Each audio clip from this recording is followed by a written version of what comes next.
Thanks for a case of the clap, which is now my participation ribbon. First boomer with that. I just turned 21. Again, I'm killing it with the 21. And here I am doing the second oldest profession in the world, stand-up. The first one was done lying down. I'm also a brilliant writer, I know. Yeah, right. I have notes because things fall out of my head. I got hit by a drunk driver. I'm not complaining. I'm half Jewish and it was free. But when you forget about 3,000 things in a row, you know, all of a sudden the doctors at the VA hospital, they don't want you to carry a gun. I get that confused. Carry a gun? No. And so I get it. I could be going postal or something, but I haven't been to the post office since email, so that's not going to happen. Too lazy to go postal anyway. It's been a very rough week for me. I do want your sympathy on this. I just found out that on Sirius Radio, there's comedy, and that was upsetting. I'll wait for that to sink in. He's telling me keep it going. Okay, fine.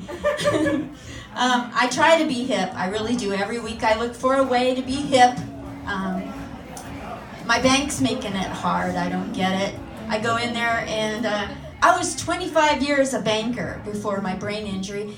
And, you know, I go to the bank and it used to be that they'd want to, you know, like have your card and your ID. Now they want you to put a pin in, and I don't wear a pin. Those are out, even for me. And I just finally got the pin thing down, and now they changed it to chip, and I don't golf.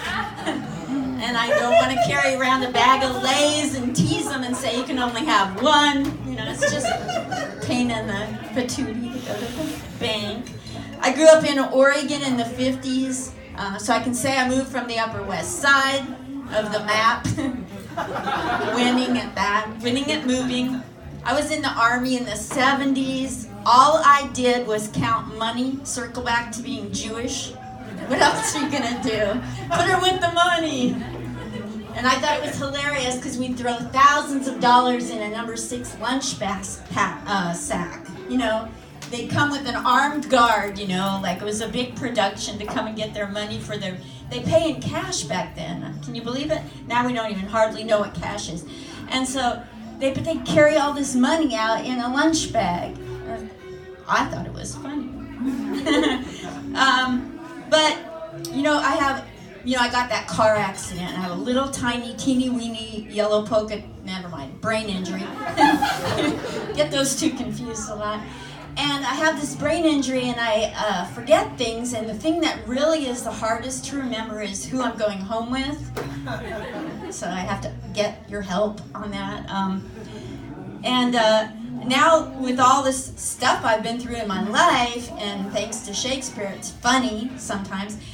And I'm doing comedy for veterans at the Veterans Hospital in Manhattan, and I love it because, like, if anybody has been in the military and they get a chance to laugh or turn their tragedy into comedy afterwards, it tickles me all over, and every week I find a new GI spot. So, winning all through this life. This doesn't end. You know, I do have a life hack. I don't know if it should be a hashtag or a life hack. You'll have to figure this out for me. But, thank you. You should never end a sentence in a preposition. You know, like, who am I going home with? That's totally bad. But you should always end your set with some kind of proposition. So, who am I going home with? Thank you. I'm Linda Marcus Smith.